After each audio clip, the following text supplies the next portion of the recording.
Louisville vs. Kentucky, Rivalry History, Preview of Wednesday's top 10.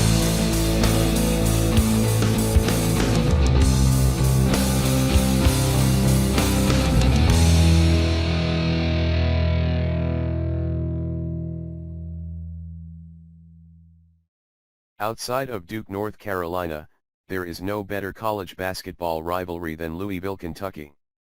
Lexington and Louisville are separated by a mere 70 miles. Both schools have had great success in the past several decades, and for all of the bad blood harbored on both sides, they have much in common. There's the proximity. There's Rick Pitino, Louisville's longtime head coach, who once won a national championship at Kentucky. There's the shared physical style, face either school on Wednesday night, and rest assured, you'll feel it Thursday morning. The Wildcats last won a national championship in 2012, not to be outdone, the Cardinals followed with a crown of their own in 2013.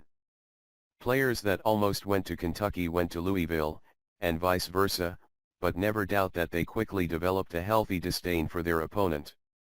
Like any great rivalry, there are moments that stand out, like Swoops Jenkins' last-second tip-in to lift Kentucky to a one-point victory in 1987.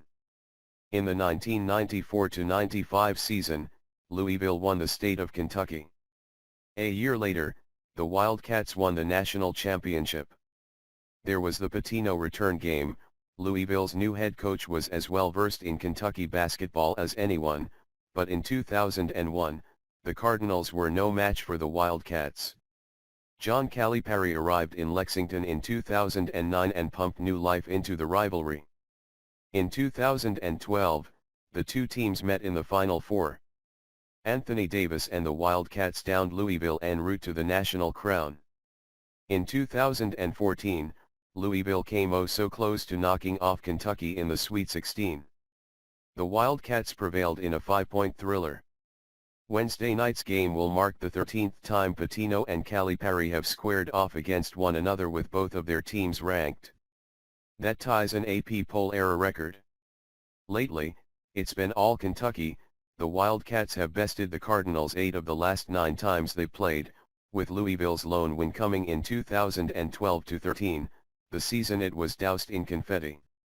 Kentucky leads the all-time series 34-15 and is 4-2 against Louisville in NCAA tournament play. But make no mistake, playing at home, the Cardinals have a prime opportunity to tally another in the win column on Wednesday. Let's break down tonight's matchup. Number 6 Kentucky at number 10 Louisville, 7 p.m. ET. When Kentucky is on offense, Malik Monk, do you have another 47 points in you?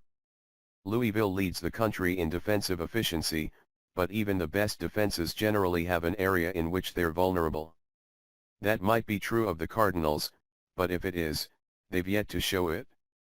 Opponents hit an icy 28.7% of their threes against Pitino's vexing hybrid defense, and relatively speaking, they're even worse from closer in. Offenses are making a lowly 39.7% of their two-pointers against the Cardinals. Yikes. Luckily for the Wildcats, they have Monk, an unconscious gunner who is capable of beating teams 1-on-5 on the right night. He doesn't have to drop 47 points again for UK to win, though it would certainly help, but he needs to be good, and Kentucky needs at least one more person to make some outside shots. The Wildcats rank 5th in the nation in adjusted offensive efficiency. They're good because A, they have one of the best backcourts in the nation, and B, they generate a ton of possessions. Calipari's offense ranks in the top 10 in offensive rebounding rate and turnover percentage. Those extra looks are pivotal, because UK shoots a blah 34.2% from three-point range. As a team, you're not going to get much at the rim against Louisville. That's life at the Center. The Cardinals rank 2nd in the country in block percentage. Anas Mahmoud, Mangok Mathiang, Raymond Spalding, and Jalen Johnson all average more than a swat per game. Some teams struggle to find one big man who can protect the rim. The Cardinals have 4, and they almost always have 2 on the court at the same time. That's significant in itself, but there's a trickle-down effect. having interior stalwarts makes perimeter defenders' lives much, much easier. They can run shooters off of the three-point line with aggression. Part of the reason why Donovan Mitchell and Quinton Snyder can live in opposing guards' chests is because they know if they get beat, they have two lines of security waiting to gobble up shots behind them. Kentucky needs to get out in transition. That's absolutely crucial, and it falls in line with the Wildcats' preferred style. But in the half court, Louisville is going to force them to take mid-range shots. They need to make them. Monk can get buckets from anywhere on the court, but his backcourt mate might be even more important on Wednesday. If De'Aaron Fox had a consistent jump shot, he might be the best player in college basketball. He's a freak athlete as a point guard, but he's also extremely intelligent. Fox is the primary reason why Kentucky is so careful with the ball, and he's the engine of the Wildcats' vaunted transition attack.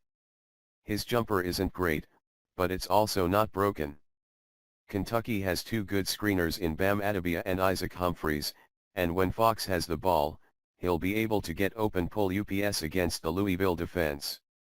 Whether or not he makes them might be the most crucial aspect of this side of the floor. When Louisville is on offense, this end of the floor is a tad less intriguing. Kentucky is balanced, but Louisville is, unapologetically, a defense-first team. We may be living in the three-point era of college basketball, but unless Monk goes crazy, you wouldn't know it if you were sent from another planet and only watched tonight's game.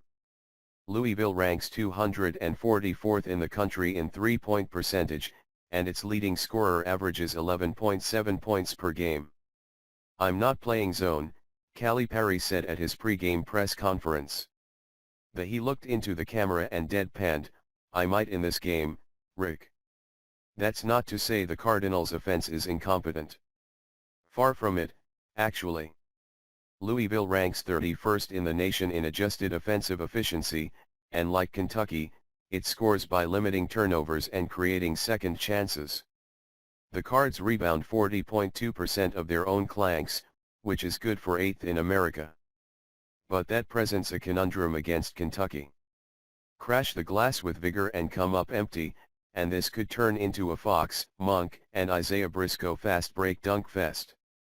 Play it safe and retreat, and where exactly are the points coming from? Louisville's top 3